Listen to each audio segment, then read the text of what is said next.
Olá, pessoal do Facebook Movimento Avança Brasil. Olá, pessoal do canal Direto aos Fatos. Hoje eu estou com o queridíssimo Fernando Melo. Vocês que ficam aqui no chat, vê o vídeo do Fernando Melo. Você viu o que o Fernando Melo falou? Olha, passa lá no Comunicação e Política que o Fernando falou disso. Está aqui o Fernando, do Comunicação e Política, com vocês para falar sobre tudo. Fernando, muito obrigada por ter aceitado falar com a gente. Obrigado, Camila. Eu agradeço. É um prazer. A gente que está aí com o canal, está escrevendo, que está na rede social, a gente tem que ter esse intercâmbio, né? E nós temos que usar também a nossa imagem, o nosso canal, os nossos canais, para poder chamar cada vez mais militância, né? Eu tenho falado com o pessoal aí que a gente tem que crescer o número de militantes. Nós temos muito eleitor do Bolsonaro, mas militante a gente tem muito pouco. A gente tem que crescer, tem que trazer a galera que já é eleitor para cá e a galera que ainda não é eleitor, trazer e crescer esse número aí. Para mim é um prazer. Estou à disposição de vocês sempre que precisarem. Fernando, já vamos começar então com o tema que está dominando as redes. A palhaçada do julgamento do TSE e o inquérito ilegal das fake news. Existe uma conexão entre os dois? Há uma tentativa real de se derrubar o presidente? Vamos lá. Você usou a palavra tentativa. Tentativa existe, isso é indiscutível. A pessoa que chegar hoje e falar, não, vocês estão exagerando e tal, não há tentativa. O cara está em Marte. Tentativa tem. Então, esse ponto eu acho que é um ponto pacífico aqui na discussão. Tem tentativa. Vão conseguir? Aí é uma outra história que a gente faz análise também, porque você não adivinha o futuro. Então, uma pessoa vai falar que já caiu, outra pessoa vai falar que vai cair, outra pessoa vai falar que não vai cair. Tem vários times aí, está todo mundo fazendo a sua análise e projeção de futuro. Quando a gente fala, hoje a gente tem dois grandes inquéritos que estão correndo no Brasil. A gente tem a parte que está tratando de fake news, aí você tem um mundo de pessoas que estão falando, desde Peppa e Frota, até Maia e Alcolumbre, a grande mídia também, os jornalistas estão muito empenhados nessa discussão de fake news. Então você tem um mundo de pessoas discutindo a história das fake news. E a gente tem uma outra discussão, que é uma discussão que está falando do sistema eleitoral. Essa discussão do sistema eleitoral são pessoas que estão falando sobre fraude. Que aí também, Camila, a gente não sabe muito bem qual é a diferença desses termos. Porque a gente está falando de fake news, que é uma palavra que não existe, é uma expressão que a gente criou, né? Uma expressão que foi criada nos Estados Unidos para falar sobre fake, que é falso, e news, que é notícia. Então, fake news seria... Inventaram esse termo, seria uma notícia falsa. Alguém fala algo que é mentira. No campo da notícia. Veja só, uma expressão que foi criada para o campo jornalístico. Não tem como você usar fake news em uma área que não seja área jornalística. Porque nos Estados Unidos, quando você vai dar... O que no Brasil a gente chama de furo de reportagem, nos Estados Unidos é a news. Então, quando é algo muito bombástico, no jornal eles falam breaking news, né? Aquela notícia que para tudo, aquela notícia que quebra a pauta. Você quebra ela no meio e insere aquela notícia, breaking news. E criaram a fake news. Então, você tem uma notícia... Veja, é uma expressão do jornalismo. Mas no Brasil, a gente trouxe a expressão fake news para o mundo. Então, fake news acabou virando um outro termo para a palavra mentira, que é aquilo que a gente conhece desde o Jardim do Éden. Então, a gente tem esses dois processos no Brasil. Você tem o processo que está falando sobre fake news e tem o processo falando sobre fraude na urna. Mas fraude também é uma mentira, que também é uma fake news.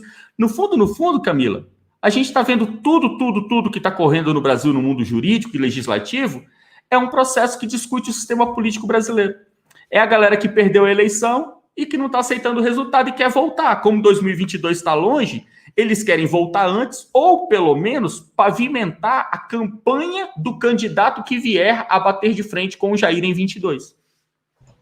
Fernando, hoje eu acordei com uma dúvida e queria discutir ela com você. Nós somos da chamada mídia independente, ou seja, nós nos sustentamos e mantemos os nossos veículos a partir do nosso trabalho, né? Sem ajuda, sem nada, sem ajuda estatal, sem ajuda de grandes empresas, de grandes empresários. Nós nos baseamos muito para escrever as matérias na grande mídia, tanto que a gente coloca com informações de fonte, Estadão, as fontes são sempre colocadas lá. Se nos acusam de propagar fake news através dos nossos sites, eu posso entender, então, que quem começa a fake news é a grande mídia? Camila, eu defendo lá no Comunicação e Política eu sou da área de comunicação, então quando eu comecei o canal lá no Comunicação e Política no YouTube, eu comecei para falar sobre comunicação, ou seja, tudo na área de comunicação, propaganda, publicidade, marketing e sobre política. Eu tenho falado o seguinte, quando eles criaram esse lance da fake news e eles começaram a combater quem produz fake news, eu sempre tenho o seguinte posicionamento: os maiores produtores de fake news são as grandes redações. Até mesmo é natural que seja assim, porque eles têm um poder muito grande de produção. Se você pega o teu trabalho, você pega a empresa que você trabalha, você tem lá, vou pegar aqui uma empresa grande, você tem lá 5 jornalistas, ou 3 repórteres, 2 jornalistas. Geralmente o dono é um empresário e tem 2 repórteres. Isso é uma estrutura grande no nosso meio. Agora, quantos jornalistas tem na Folha de São Paulo? Pô, os caras trabalham com 80 repórteres, 120 jornalistas, 70 colaboradores Brasil afora, 20 correspondentes internacionais. A estrutura do cara tem 300 pessoas por baixo. Quem produz mais fake news, o Crítica Nacional ou a Folha? É lógico que é a Folha, até mesmo porque matematicamente é natural que esse grupo dos 300 jornalistas produza mais fake news que o grupo dos 10. Então, matematicamente já é natural. Fora essa questão matemática de lógica, no campo da lógica, você tem a questão do envolvimento do caráter, o envolvimento do valor. Um meio de comunicação nosso, Shockwave, Terça Livre, Crítica Nacional, essa galera está trabalhando com que objetivo? Vender matéria, vender notícia? Não é. Muitas vezes a gente até deixa de ganhar dinheiro. Por quê? Porque nós temos, na nossa hierarquia, você tem, primeiro de tudo, não é a notícia, primeiro de tudo você tem um projeto de Brasil. Então, muitas vezes no nosso meio, você descobre uma matéria que você acaba não divulgando. Por quê? Porque você é tendencioso, porque você quer proteger fulano, ou porque você quer atacar cicrano. Não. É porque o meu primeiro objetivo, eu que sou jornalista, nem tenho como primeiro objetivo o jornalismo. Mas eu, antes de ser um jornalista, eu sou um cidadão brasileiro. Então, antes de ser um jornalista que quer ver o meu meio de comunicação crescer, eu sou um brasileiro que quer ver o Brasil crescer. A gente não faz como, por exemplo, o Antagonistas faz. O Antagonistas, ele tem um flash.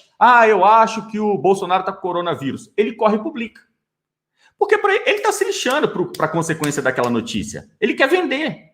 E quando você põe uma notícia dessa, é lógico que você vende. Só de cliques, você vende 200 mil cliques naquela matéria. Nós não fazemos isso. Por quê? Se, de repente, você pode ter também tido acesso a uma dúvida. Talvez o Jair está com coronavírus. Você poderia publicar como jornalista. Mas você opta por não publicar.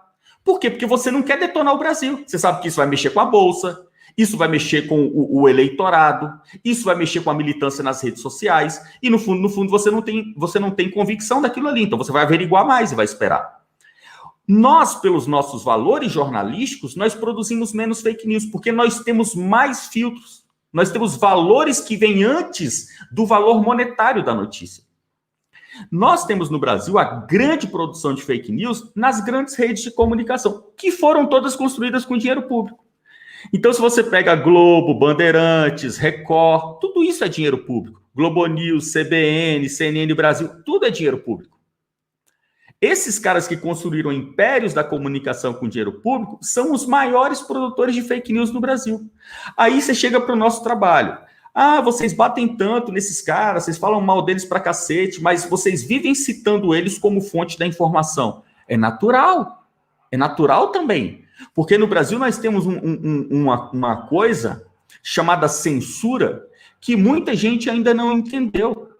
Lá no governo Getúlio Vargas criou a censura na informação. E ele criou aquilo ali de duas formas diferentes. A censura, ela atuava com duas facetas diferentes, mas era a mesma censura. Ele tinha a primeira faceta da censura. Ele criou o Departamento de Informação e Propaganda, o DIP. O DIP do governo Vargas, o que ele fazia? Todo mundo que ia produzir algum conteúdo de informação passava pela censura. O que era isso? O cara ia lá produzir uma matéria, o DIP chegava primeiro, o censor chegava lá primeiro, olhava e falava, não, isso aí tá errado, isso aí não vai sair. Isso é censura, todo mundo conhece esse tipo de censura. Mas tinha um outro tipo, que era uma outra faceta do DIP, do Departamento de Informação e Propaganda. Era o fomento público com as pessoas que falavam a coisa certa, entre aspas. Então, Quem produzia a informação do jeito que o governo gostava, falava a coisa certa, falava a verdade. E esse cara recebia dinheiro público. Foi assim que no governo Vargas foi construído o movimento cultural do samba. Você tinha artistas que eram sambistas, ali dos anos 40, anos 50, os sambistas que pregavam a verdadeira cultura brasileira. Falava do morro, falava do pôr do sol lá na Mangueira, lá no Morro do Alemão, o cara falava do valor da mulata, o cara falava da cervejinha, do cigarro na mesa do boteco. Esse é o verdadeiro valor brasileiro. Então esse cara recebia dinheiro público. E os sambistas que não pregavam o verdadeiro valor brasileiro, o que acontecia? Esses sambistas não recebiam dinheiro público. O que aconteceu? Os sambistas que falavam a coisa certa cresceram. Começaram a fazer show para 20 mil pessoas, 30 mil pessoas. E os sambistas que não falavam a coisa certa não cresceram. Isso é censura. Então, hoje, nós que estamos aqui fazendo um trabalho dentro de casa com a webcam, a gente está concorrendo com a Folha de São Paulo, com um estúdio que tem câmeras, que só uma câmera da Jovem Pan paga todo o equipamento que eu tenho aqui, que inclusive eu ganhei doado. Eu não comprei com meu próprio dinheiro, porque eu não tenho dinheiro. Então, nós fazemos o que hoje? Nós fazemos um serviço de lançar luz na notícia. A gente pega aquilo que o dinheiro público construiu, que são esses impérios de comunicação, nós pegamos a comunicação, a informação conquistada lá. O trabalho do repórter, quando um repórter do Estadão vai a campo e ele consegue uma entrevista, ele consegue uma informação, porque ele tem uma grande rede de suporte por trás dele, ele pega aquela informação e leva para a redação do Estadão. O que nós estamos fazendo hoje na direita? Nós estamos pegando aquela matéria primária que o repórter colheu, porque nós não temos dinheiro para pagar repórter. Então, nós vamos lá na matéria-prima colhida pela grande imprensa e pegamos. Parou aí. Porque a partir daí a gente pega aquela matéria e traz para dentro do Crítica Nacional. Trazemos para dentro da Shockwave, trazemos para dentro do Terça Livre.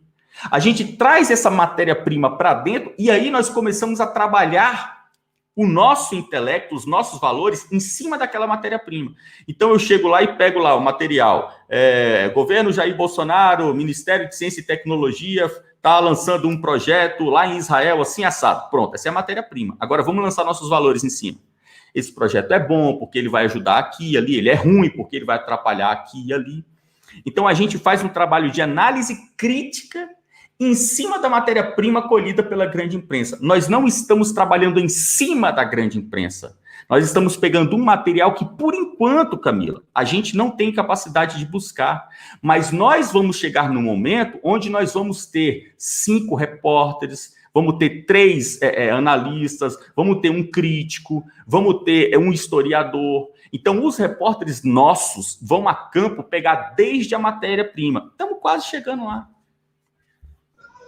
Fernando, você acha, né, como que você analisa esse apoio da grande mídia, essa CPMI, a esse inquérito, sabendo que essa censura pode se virar contra elas, não num futuro muito distante?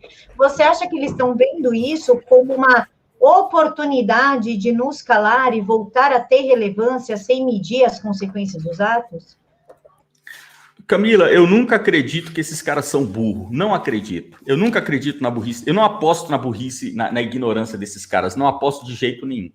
Eles têm um ponto que a gente tem melhor do que eles. Todo mundo aqui é esperto. A gente e eles também somos espertos. Mas a gente tem uma capacidade de análise que é graças aos valores adquiridos por nós. Então, por exemplo, quando a gente olha para o governo Bolsonaro, o que a gente vê? O cara é tiozão, fala merda pra caramba. Mas lá no fundo, a gente faz igual o Paulo Guedes. Esse cara é tiozão, ele fala merda pra caramba, mas ele é honesto.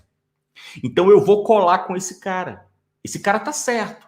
Ele vai errar aqui, vai errar ali, vai errar colar. Mas no espírito, no cômputo geral do governo Bolsonaro, você tem algo inédito no Brasil. Então não tem como eu não defender esse cara. Por isso que você tem o Paulo Guedes defendendo o Jair como um aliado de guerra. Então, quando a gente olha para a grande imprensa, nós temos essa capacidade de olhar lá para frente e, desde o início, ter um vislumbre já do valor, do conceito daquilo ali. E a gente vê o que é certo e o que é errado. Isso a grande imprensa não tem.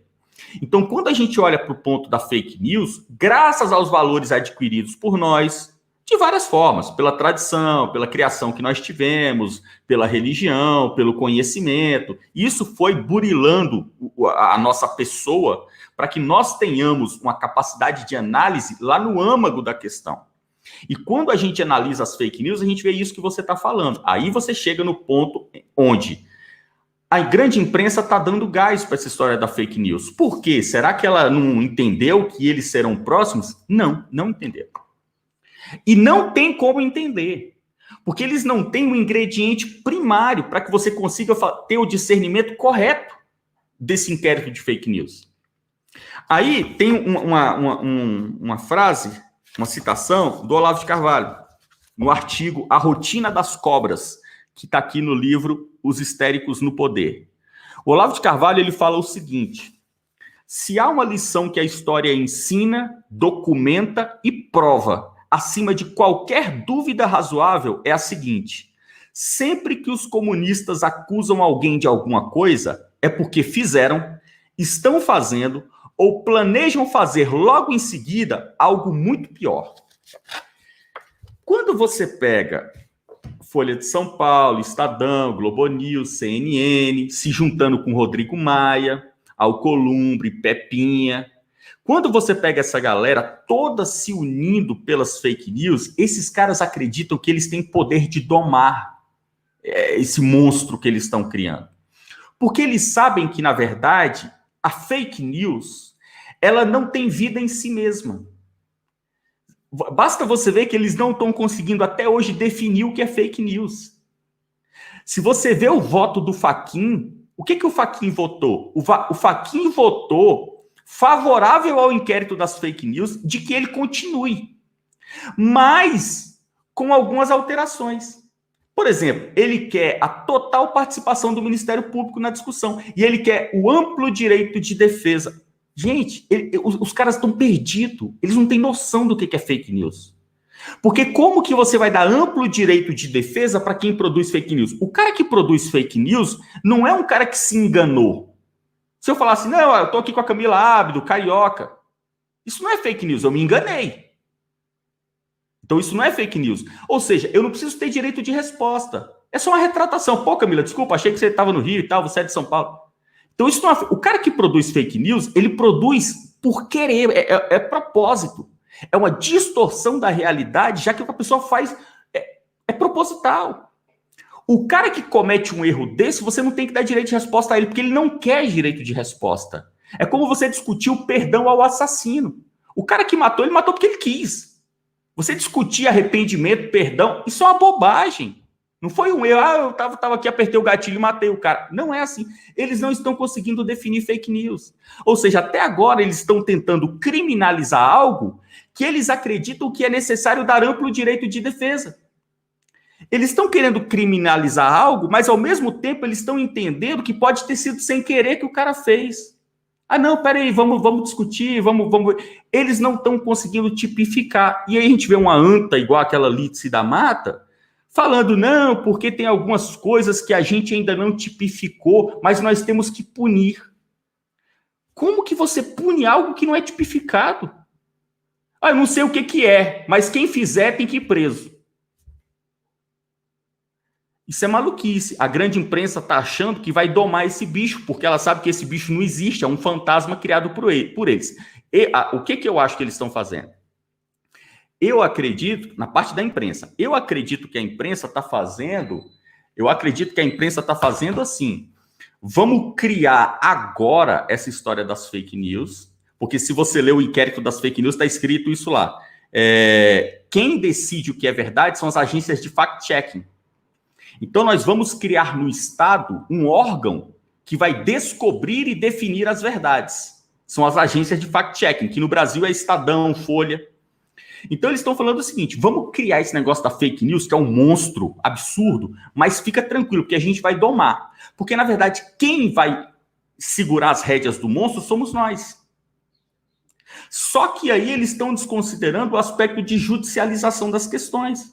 Então, se nós formos discutir, é impossível você, no mundo jurídico, definir o que é fake news. Isso aí é uma discussão do âmbito político. Se no mundo jurídico você consegue definir fake news, eu entro com um processo processando você. Estadão, Folha, CNN. Não tem como eles domarem esse monstro. Se esse monstro for criado, a rédea não vai estar na mão de ninguém, porque a rédea vai passar para a esfera judicial. E aí quem quiser vai ao Ministério Público, judicializa uma questão e entra em guerra. Não tem lógica nenhuma isso acontecer. No fundo, eu finalizo com o que o Evandro Pontes tem falado.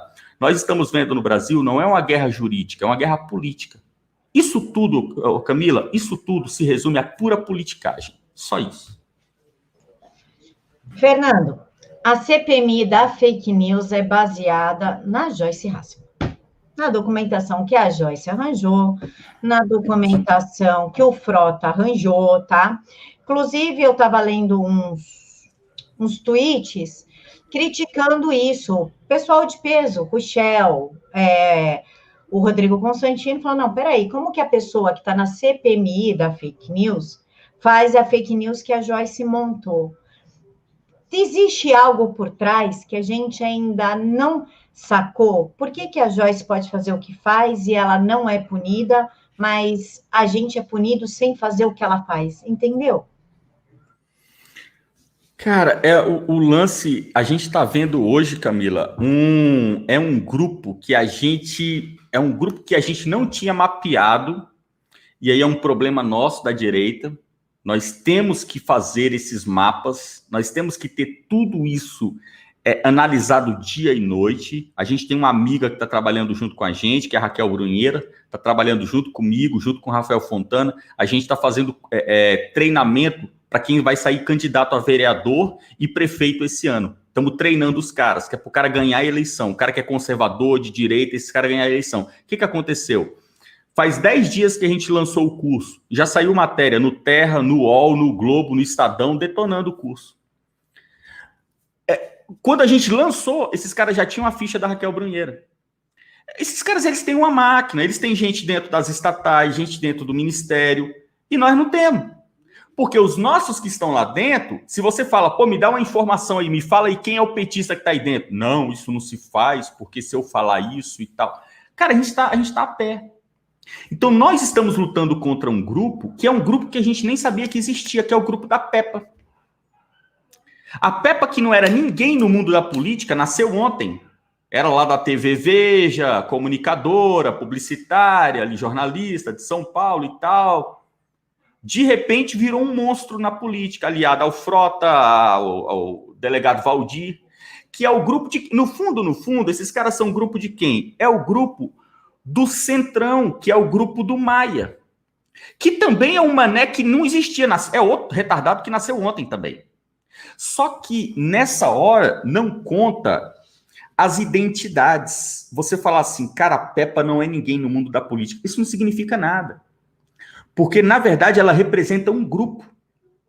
O Frota também não significa nada. O delegado Valdir também não significa nada. Daiane Pimentel, pô, isso é uma pulga. E o Maia também não significa nada. Mas esses caras não significam em si, pelas suas pessoas. Eles representam um grupo que está no poder há décadas. É o grupo do Temer. Quem é Michel Temer? Ninguém sabe quem é Michel Temer. A não ser os estudantes de direito que estudaram, que leram o livro do Temer, que é 1000 pessoas no Brasil. O povo mesmo descobriu o Temer quando ele tomou posse. Nem os petistas sabiam quem era o Temer. O cara assumiu, a galera, não votei no Temer, não votei no Temer. Ninguém conhece esses caras, mas eles são um poder estabelecido. Então, essa história das fake news, toda essa discussão está sendo tocada por esse grupo. Aí você tem que olhar para a Peppa e ver além dela. Eu sei que é meio difícil ver o que está além da Peppa, porque ela é muito grande. Mas a gente tem que se esforçar. Além da Peppa, depois da Peppa, tem um mundo de pessoas que são fantasmas ali do mundo político. Que a Peppa é a pessoa que está representando. Mas se a Peppa cair também, vem outro no lugar dela. Porque isso aí é apenas a fachada desse movimento. Esse grupo político do centro, eu vejo o seguinte, Camila, é a galera que vai... Por isso eu falei no final... Isso eu falei no início de 2019, porque eu recebi informação dentro do Congresso. Eu falei isso lá no canal. O pessoal me falou, Fernando, o PSDB está de olho no teu trabalho, eles estão baixando todos os teus vídeos e transcrevendo os teus vídeos. E eles vão usar esse material contra vocês. Isso aí foi logo no início do ano passado. Passou um tempo, o Nando Moura começou a me atacar. André Guedes começou a me atacar. E começaram a editar vídeos meus, montar uma... Isso aí já está traçado. Quem vai tocar o antibolsonarismo até 2026 não vai ser a esquerda PT, a esquerda PCO, PSTU, PSOL. É a New Left. É o PSDB, Democratas, Rede. É essa galera. O Partido Novo, MBL. Esses caras são... o comunismo hoje é essa turma. Porque enquanto eles estão aqui, o verdadeiro comunismo, que a gente olha, que a logo do cara é vermelha, esses caras estão no banco, se reconstruindo. PT, PCO, PSTU, PCdoB, esses caras estão se reconstruindo. O que o Dirceu falou? Vamos voltar ao poder sem ser pelas urnas. Depois ele deu uma entrevista e falou o seguinte: o nosso projeto é para 2026. Para 2022, nós queremos conquistar prefeituras e presidência de OAB regional. Pô, os caras não são malucos. A gente é que tá aqui doido. A gente quer o Bolsonaro, dono do Brasil, em 2021. Um bando de maluco, uma sangria desatada, desgraçada. O Dirceu, para 2022, ele quer prefeituras e OAB regional. E para 2026, ele quer um candidato à presidência. Os caras não estão em pânico igual a gente está. A gente é que quer a coisa para amanhã. Enquanto isso, quem é que está assumindo o poder? A mesma novela que a gente viu no início dos anos, no final dos anos 90. O Lula, que era doido para chegar ao poder, não conseguia. O Lula se candidatava contra o Serra, perdia. O Lula perdia para qualquer um. Entrava na campanha contra um chimpanzé, ele perdia. O que eles fizeram? Vamos se reconstruir. Fernando Henrique ficou 8 anos no poder. O Lula veio e destruiu o Fernando Henrique. O Lula veio e ganhou de lavada. E ficou 2 mandatos, pôs aquele poste idiota dele por mais 2 mandatos. Então, eles estão fazendo a mesma coisa que fizeram no governo FHC. Eles estão se reconstruindo. E o papel da New Left é fazer a pavimentação. Hoje, se o Lula se candidatasse hoje, ele não ganha de jeito nenhum. O eleitor brasileiro hoje não admite votar no PT. Acabou, o PT está destruído. Só que isso não é eterno. É possível reconstruir. Eles querem reconstruir o eleitor brasileiro, para que o eleitor brasileiro volte a admitir votar no PT. É isso que eles estão fazendo hoje. Esse é o papel na New Left. Ficar no poder uns 10 anos e pavimentar a volta do PT. Fernando, a volta do PT. Existe essa possibilidade para 2026? O que nós podemos fazer para explicar para essa geração? 2026 faltam 6 anos, certo? Daqui 6 anos a minha filha já vota. Ela vai ter 18. Como que nós podemos fazer para colocar nessa geração que vai votar? Cara, PT não. Olha o que eles fizeram. Valores. É só valor. Não tem outra coisa que não valor. Os romanos, eles tinham uma palavra que é uma palavra excelente, que é a palavra pietà, né? Que a gente traduz em português, a gente coloca isso como piedade, que é aquele valor cristão. Mas no Brasil, quando a palavra piedade no nosso idioma significa algo muito religioso, né? Você lembra de Maria segurando o menino Jesus nos braços, é aquela coisa assim quase transcendental. Mas os romanos, eles entendiam pietà como uma virtude que incluía bom comportamento, respeito às tradições religiosas de um povo, respeito à cultura de um povo. Por isso, o cidadão romano, ele tinha piedade. A piedade era a composição que formava, que diferenciava um romano de um bárbaro. Isso, na nossa cultura, são os valores. Apenas os valores podem fazer com que a gente olhe para o transexualismo e fale assim, cara, isso não é certo. Não adianta você querer me explicar, não, porque não pode ter preconceito, porque é pelo bem das pessoas que são diferentes, é a pluralidade, é o respeito. Não dá, isso é errado. Eu posso até buscar entender melhor para saber convencer outras pessoas. Mas, a princípio, eu já te digo que é errado. Só os valores podem fazer isso com a gente, Camila. Esses valores, eles são adquiridos como? No mesmo sistema dos romanos. Tradição, tradição religiosa, cultura, respeito à pátria, a identidade, lá no caso, a identidade romana. Quem é o verdadeiro romano? Nós temos que ter isso aqui no Brasil. Quem é o brasileiro? O que é o Brasil? É um país conquistado com muito trabalho. Sabe, se a gente pegar o início do Brasil, você vai pegar índio, você vai pegar os escravos que vieram do continente africano, você vai pegar os portugueses que vieram de Portugal para cá para reconstruir um país, você vai pegar gente que trabalhou na mineração, gente que trabalhou na cana, gente que trabalhou no leite. É um país forjado no trabalho duro, no trabalho árduo. Como que alguém que seja patriota no Brasil pode valorizar o socialismo? O socialismo é o não trabalho. Como que eu posso aceitar um adolescente que tem 18 anos, nunca lavou uma cueca, não ajuda a mãe a lavar a louça? Sabe, o pai tá lá de fora da casa lavando o carro, o moleque não é capaz de ir lá lavar o tapete do carro e falar assim, não, pai, deixa eu te ajudar, eu lavo os tapetes, você lava o carro. Isso são valores. Agora, esses valores são adquiridos como? Adquiridos através da cultura. A cultura está toda detonada. Adquiridos através do núcleo familiar. O núcleo familiar está desfeito. Depois da popularização do divórcio, que todo mundo descobriu que, peraí, então quer dizer que se a minha mulher não for perfeita, eu posso me divorciar dela? Quer dizer que se meu marido não é o príncipe do cavalo branco, eu posso me divorciar dele? Acabou o núcleo familiar. Ninguém mais fica casado nesse país. Não tem mais casamento. Tem a cerimônia. O cara casa, põe no Instagram. Agora, o matrimônio, viver 30 anos do lado do traste, ninguém quer. Então, isso é casamento. Casamento é viver 30 anos do lado do traste. O cara viver 30 anos do lado da dona encrenca. Então, isso é casamento, isso é matrimônio. Agora, isso as pessoas não querem mais. Então, nós temos que ter um resgate de valores, nós temos que ter um resgate de cultura, um resgate de respeito religioso, às tradições religiosas, que no nosso caso são as tradições cristãs, aquilo que Deus uniu, o homem não pode separar. Tudo isso a gente tem que resgatar, gente. Quando nós resgatarmos isso, Camila, aí nós vamos formar a nova geração. Eu tenho filhos, a minha filha mais nova tem 10, a outra tem 13 e a outra tem 18, acabou de fazer 18.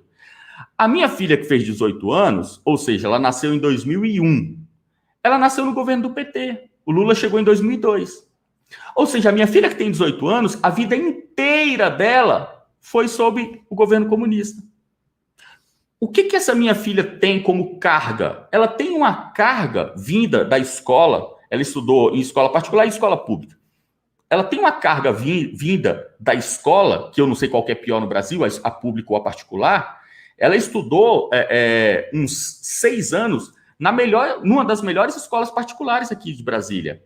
Cara, é puro suco de comunismo. Depois eu joguei ela na pública. Uma merda.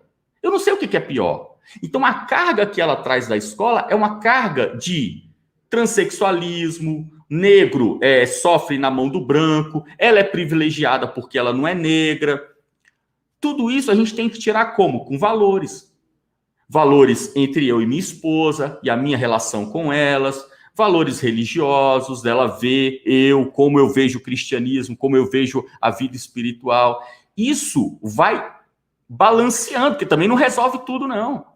Vai balanceando. De vez em quando ela vem com algo que eu vejo que é uma carga que vem da sociedade. Mas também eu vou e do lado de cá também eu dou uma porrada. Então, do lado de lá a sociedade dá uma, do lado de cá eu dou... É uma guerra, porque no fundo, ela é mais um indivíduo desse país. E que ela vai se formar, não é eu que vou formar ela, e nem a escola. Ela vai ter que se resolver em algum momento da vida dela essa formação intelectual dela. Então, nós temos que ter esse trabalho de incutir valores. Só os valores podem salvar os novos eleitores de cair no papo do comunismo.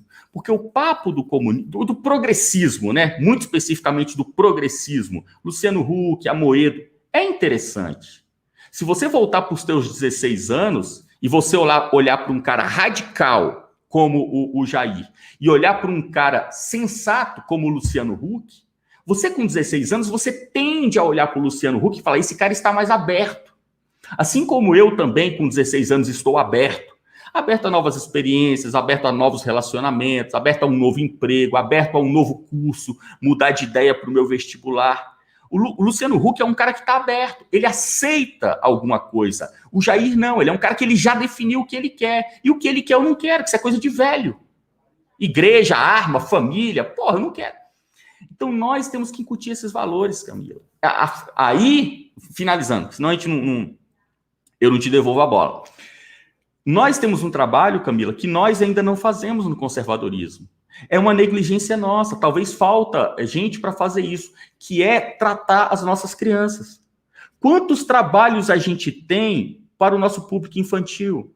Eu digo para você, Camila, se não fosse a igreja, as nossas crianças estavam na merda.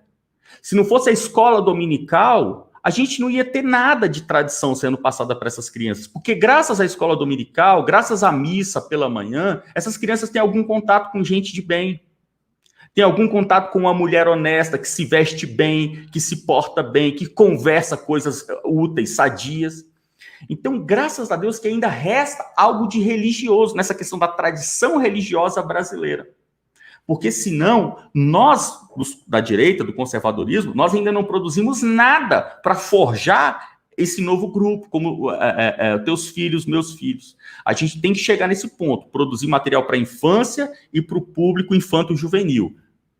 A gente tem que chegar lá. Fernando, você falou a história dos 16 anos, eu voltei um pouquinho no tempo, e uma vez eu estudava em colégio estadual, aos 16, e eu fui reclamar de uma professora na direção, né? A professora estava agindo de uma forma não muito legal dentro da sala de aula, eu fui reclamar. E a diretora da escola, isso, eu tenho 35, 16, eu tinha 16, 14 anos atrás. E não, 14 anos não, sou péssima de matemática. Quantos anos atrás? 19. 19 anos atrás, pronto. Matemática nunca foi meu forte, gente. Deu para perceber nesse exato momento. E aí a diretora olhou para mim e falou assim, eu não sei do que você está reclamando, Camila. Olha a cor da sua pele, olha o seu cabelo. E eu me senti tão mal naquele momento, tão mal, que a primeira coisa que eu fiz, eu tenho fotos, foi pintar o cabelo de preto, passei a olhar para baixo na escola, não olhava mais na cara de ninguém, porque eu me senti mal com aquela condição. Porque realmente a maioria que tinha dentro da escola eram os negros ou pretos, não sei mais qual que é o politicamente correto a palavra. E eu me sentia culpada por isso. Você acredita nisso? Me marcou de uma forma, cara, que eu me sentia culpada por ser quem eu era. Marca mesmo. Eu tive um choque um dia que a minha filha, que hoje tem 13, eu acho que quando ela tinha 11, ela chegou em casa e ela foi me contar alguma coisa lá da história do Pablo Vittar. E ela chegou em casa e falou assim, papai, porque a Pablo Vittar... Cara, quando ela falou a Pablo Vittar, cara, eu levei um choque com aquilo ali. Porque na hora que ela falou aquilo, eu falei, perdi a discussão pro transexualismo. Porque a minha filha tá olhando para um homem, não tem como você olhar pro Pablo Vittar e falar, é uma mulher. Ela olhou para o Pablo e falou, não, é a Pablo. É uma mulher. Este homem é uma mulher. Cara, eu não sei o que se passa na cabeça de uma criança, eu não tenho ideia. Né? Eu já fico puto com essa história. Agora, o que se passa dentro da mente de 10 anos de idade? Eu não sei. Agora, é um trabalho denso, complexo, incessante na sociedade para fazer com que as crianças entendam o transexualismo. Se você pegar hoje algo que me deixa espantado, minhas filhas não assistem mais Discovery Kids, essas coisas que elas já estão grandes, né? A mais nova tem 10 e ela não se amarra muito em desenho, essas coisas. Mas, assim, um dia desse eu fui na casa de alguém, que eu não lembro quem, e a criancinha estava vendo Discovery Kids. E lá na Discovery Kids, ou Cartoon Network, sei lá, é um desses canais de criança, tem um programa da Anitinha. Então, Cartoon, né? Então, a Anitta, que é uma gostosa da música brasileira, que fica nua e rebolando o rabo o tempo todo, ela tem a versão Kids. Agora, como que pode, Camila? Porque a criancinha que está vendo o programinha infantil, que não tem sacanagem, não tem palavrão, a criancinha que está vendo o programa próprio para a idade dela com a Anitinha, num determinado momento ela vai ver a Anitona no YouTube, na Globo, na MTV, sei lá onde é, e ela tem na mente dela que aquela menina, ela é legal. Ela tá certa, ela é divertida, ela é alegre. Você acha que ela vai olhar para a Anitona rebolando o rabo e vai falar, não, isso aqui não é para mim.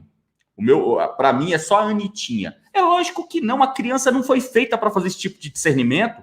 Por isso que a criança, quando está na rua, o pai e a mãe ensina, não pega comida de desconhecidos. Porque a criança não tem maldade. Se chegar um cara com pirulito, ela pega. Pirulito é pirulito. Pirulito é ótimo, eu adoro pirulito.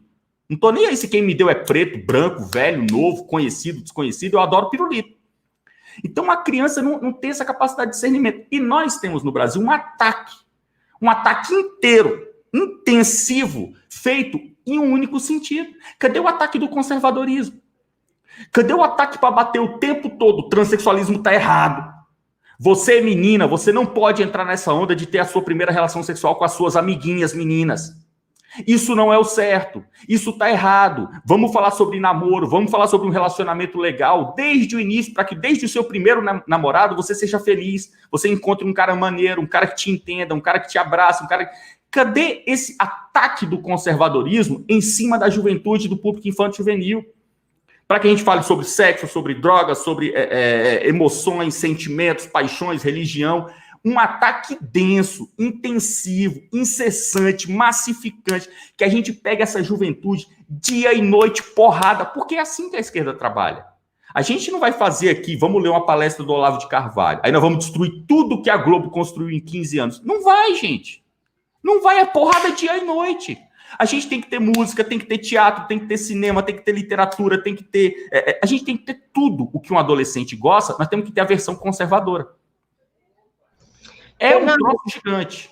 Eu sou geração Malhação, né? Malhação começou, eu tinha 9, 10 anos de idade, e eu assisti Malhação até depois que ela virou colégio, né?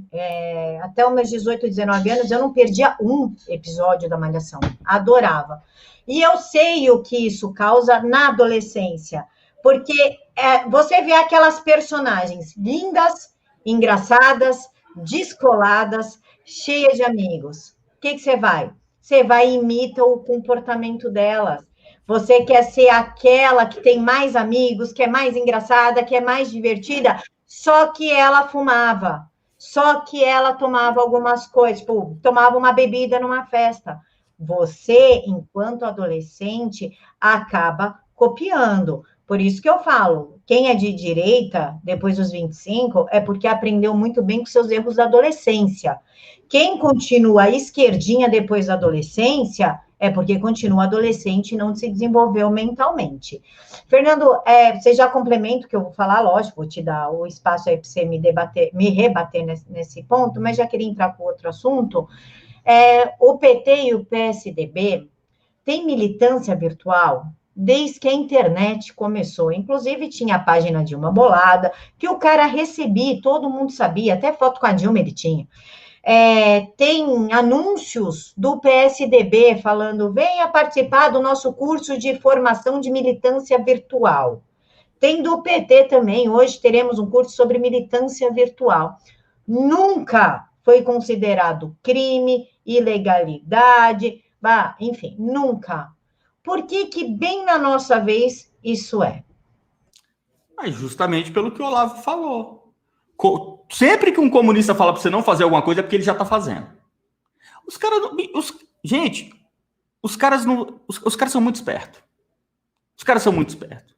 Os caras enchem o saco. Gado. O que eles fazem? Gado.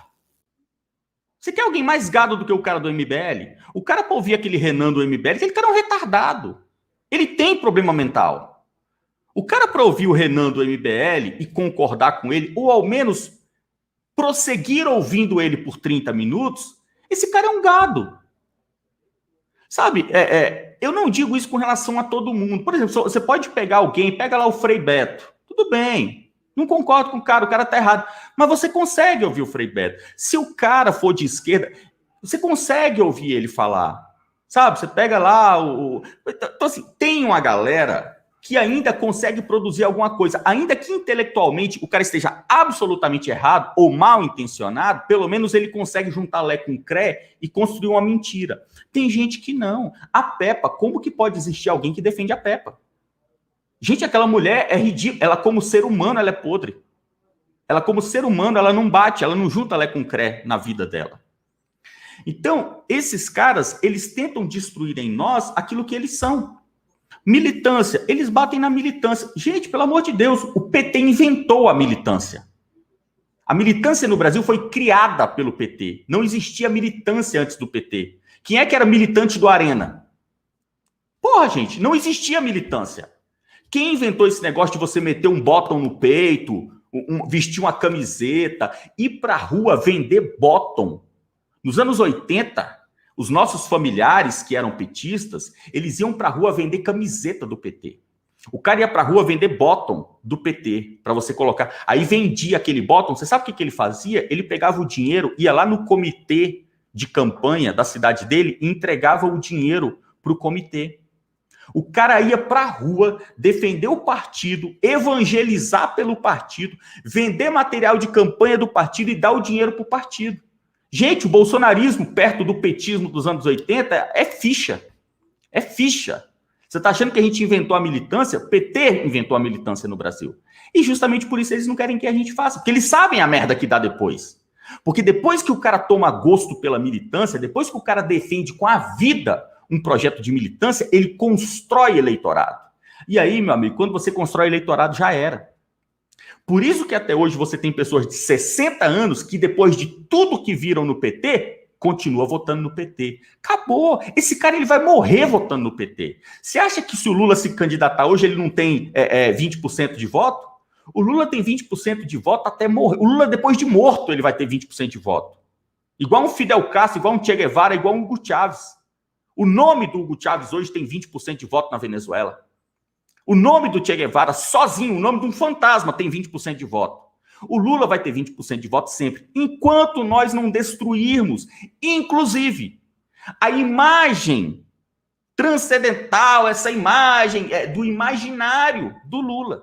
Até isso nós temos que destruir no comunismo. Né? O Olavo tem uma frase boa. Ah, você acha que comunista bom é comunista morto? Não, comunista continua desgraçado mesmo depois de morto. Então nós temos que destruir o comunismo, não é só o comunismo de hoje, não. Nós temos que destruir o comunismo dos anos 80, dos anos 70, dos anos 60. Que graças ao comunismo dos anos 80, tem muita gente hoje votando no PT. Então nós temos muito trabalho a fazer. É um campo muito grande que nós temos para trabalhar. E esse é o campo da militância. Formação intelectual, literatura, debates, fóruns, eventos, seminários que a gente tem que fazer, palestra na igreja. A gente tem que fazer muito trabalho, Camila. E trabalhos todos do campo. No fundo, aquele campo que o Sertilange chama de vida intelectual. Pode ser chamado de vida espiritual. Enfim, é aquilo que você dedica o teu intelecto para aquilo. Não é só ir para a rua, balançar bandeira e gritar mito. Isso também é importante, mas é de outra esfera. A gente está falando aqui da esfera intelectual. É você ler, é você consumir arte, é você se envolver com projetos realmente criativos, é você trabalhar com literatura.